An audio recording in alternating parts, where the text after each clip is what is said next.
தமிழக வெற்றிக் கழக தலைவர் விஜய் கடந்த அக்டோபர் 27ஆம் தேதி வெற்றி கொள்கை திருவிழா என்று கட்சியின் முதல் மாநில மாநாட்டை நடத்தினார். விஜயின் அரசியல் வருகையே பெரும் பேசுபொருளாக இருந்த நிலையில் மாநாட்டில் விஜய் பேசியவை அரசியல் வட்டாரத்தில் பரபரப்பை கிளப்பின.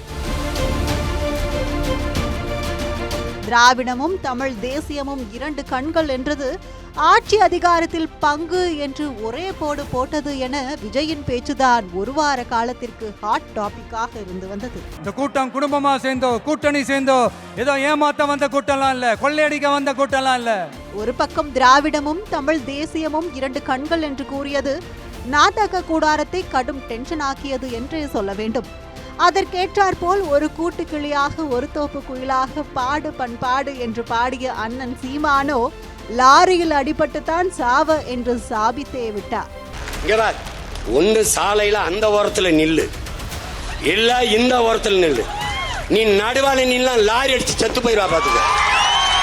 மறுபக்கம் ஆட்சி அதிகாரத்தில் பங்கு என்றது திமுக கூட்டணிக்குள் குழப்பத்தை உண்டாக்கியது.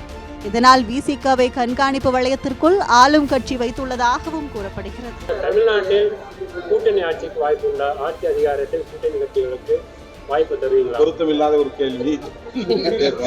இப்படி ஒரே மாநாட்டில் அரசியலில் பரபரப்பாக பேசப்படும் தலைவராக விஜய் மாறியுள்ளார். இத்தகைய சூழலில் கொள்கை திருவிழா நடந்து முடிந்து ஒரே மாதத்திற்குள் தன்னுடைய கொள்கையை மறந்து விட்டாரா விஜய் என்ற கேள்விகளை அரசியல் விமர்சகர்கள் முன்வைத்து வருகின்றனர். அதற்கு காரணம் நவம்பர் 27ஆம் தேதி மாவீரர் நாள் கொண்டாடப்பட்டது. அப்போது தமிழ் தேசிய கொள்கையை கொண்டுள்ள நாடக தலைமை ஒருங்கிணைப்பாளர் சீமான் ஒரு நீண்ட நெடிய அறிக்கையை வெளியிட்டிருந்தார். ஆனால் திராவிடமும் தமிழ் தேசியமும் எனது இரண்டு கண்கள் என்று சொன்ன விஜய் தமிழ் தேசிய தலைவரின் பிறந்த நாளை முன்னிட்டு கொண்டாடப்படும் மாவீரர் தினத்திற்கு ஆற அமர பொறுமையாகத்தான் வாழ்த்து சொன்னார். அவர் போட்ட அந்த பதிவிலும் தமிழ் தேசிய தலைவரின் பெயரையோ புகைப்படத்தையோ அவருக்கான குறியீட்டையோ எதையும் பயன்படுத்தாமல் மாவீரம் போற்றது மாவீரம் போற்றுதும் என்று பதிவிட்டு இருந்தார் தவேக தலைவர் விஜய். இதை பார்த்த அரசியல் விமர்சகர்கள் சிலர் தூங்கி எழுந்து வாழ்த்து சொல்கிறார் போல என்று விமர்சித்து இருந்தனர். இன்னும் சிலர் தலைவரே தலைவரே பயமா தலைவரே என்று குறிப்பிட்டு இருந்தனர். ஆனால் இதையெல்லாம் புரிந்து கொள்ளாத தவேக நிர்வாகிகள் பலர் விஜயை மாவீரர் என்று கருதி மாவீரர் வாழ்க என்று சொல்லி அவரது பதிவிற்கு கீழ் கமெண்ட் செய்து வந்தனர். கட்சியை தொடங்குவதோ கொள்கையை அறிவிப்பதோ மட்டும் முக்கியமல்ல, கொள்கைவாதிகளாக நிர்வாகிகளை மாற்றுவதே மிக முக்கியம்.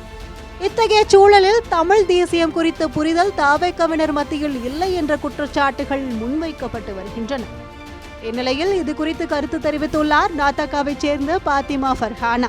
தமிழ் தேசியத்தை பத்தி என்ன மாதிரியான ஒரு புரிதலை முன்வைக்கிறார் அப்படிங்கிற ஒரு கேள்வி நமக்குள்ள இருக்கு. நம்ம எடுத்தவுடனே வைத்த முதல் கருத்து என்ன அப்படின்னா, நாம் தமிழ் கட்சி சார்பா ரெண்டும் ஒன்னா இருக்க முடியாது, அது முன்னுக்கு பின் முரணான கோட்பாடாக இருக்கும்.